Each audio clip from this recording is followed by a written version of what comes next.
વડોદરામાં નશામાં ધૂત એક નબીરાએ પૂર ઝડપે કાર હંકારી 2 જણાને કચડી નાખ્યા હતા। વાસણા રોડ વિસ્તારમાં સર્જાયેલ હિટ એન્ડ રનની આ ઘટનાથી લોકોમાં રોષ ફાટી નીકળ્યો હતો। વડોદરામાં સોમવારની રાત્રે એક કારે હાહાકાર મચાવી દીધો હતો। શહેરમાં વાસણા રોડ વિસ્તારમાં બેકાબુ કારે 5થી વધુ લોકોને અડફેટે લીધા હતા, જેમાં 2ના મોત થયા હતા। વાસ્તવમાં હિટ એન્ડ રનની આ ઘટનાએ સમગ્ર વાસણા રોડ વિસ્તારમાં કોહરામ મચાવી મૂક્યો હતો।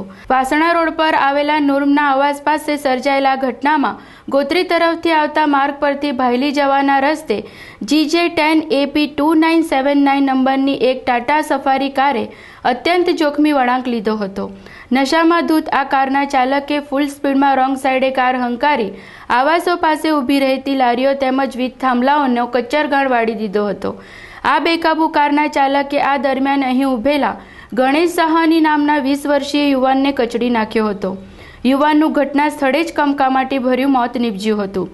લારીઓ તેમજ થાંભલાઓનો કચ્ચરગાણ વાળવાની સાથે યુવાનને કચડી આ કારનો ચાલક અહીંથી પણ રોકાયો ન હતો। તેણે આગળ વાસણા સ્મશાન પાસે પોતાની કારને પુનઃ રોંગ સાઈડે કુદાવી નીલકમલ ફાર્મની કમ્પાઉન્ડના વોલમાં ગાડી ઘુસાડી દીધી હતી, જેમાં તેણે એક રિક્ષા ચાલક તેમજ ફાર્મના ચોકીદારને અડફેટે લીધા હતા, જેમાં ચોકીદાર રતન પરમારનું પણ કરુણ મોત થયું હતું। શરાબના નશામાં ચૂર થઈ હાહાકાર મચાવી મૂકનાર સફારી કારના ચાલકે એક સાથે 5થી વધારે લોકોને ટક્કર મારવાની સાથે યુવાન સહિત 2 જણાના કરુણ મોત નિપજવાના લઈને વિસ્તારમાં રહીશોમાં આક્રોશ ફાટી નીકળ્યો હતો।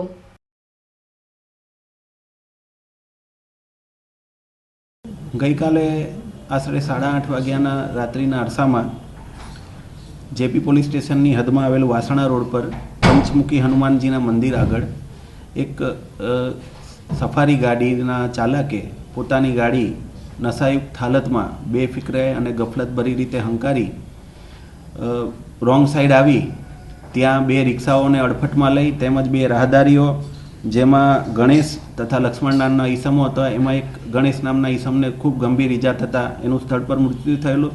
ત્યાંથી આગળ જઈને આ ગાડીવાળાએ કંટ્રોલ ના થતાં ગાડી આગળ બીજા એક ઈસમ નામે રતનભાઈ જોડે પણ ભટકાડી હતી, જેમનું ત્યાંથી ગંભીર ઈજાઓ થતાં સારવાર અર્થે લઈ જવામાં આવેલા હોસ્પિટલ, જ્યાં તેમનું સારવાર દરમિયાન મરણ થયેલ છે। તદુપરાંત આ એક્સિડન્ટમાં બીજા 2 ઈસમોને બી ગંભીર ઈજાઓ પહોંચી છે। હાલમાં રાતમાં બનાવ બાદ આરોપીને રાત્રે અટક કરી લેવામાં આવ્યો છે, તેમજ એની સફારી ગાડી પણ કબજે કરવામાં આવી છે। સાહેબ, આ જે છોકરો હતો એ કોણ હતો? કેમ કે એવું જાણવાનું કે એક્સ આર્મીમેનનો છોકરો છે આ, એ તપાસમાં હજુ ખુલશે તો ખબર પડશે। હાલના તબક્કે આટલી માહિતી ઉપલબ્ધ છે। કોણ આરોપી? પ્રાઇમરી તો નશાયુક્ત હાલતમાં હતો એવું જાણવામાં મળેલું છે। બાકી મેડિકલ તપાસણીનો જે રિપોર્ટ આવશે એના પરથી કન્ફર્મ કહી શકાશે। સાહેબ, એની ગાડીમાંથી દારૂની બોટલો બી મળી છે? મળી છે કે કેમ એ બહુ હાલમાં ખ્યાલ નથી મને, પરંતુ હશે મેડિકલમાં અને પંચનામામાં હશે તો એ કબજે કરવામાં આવી હશે।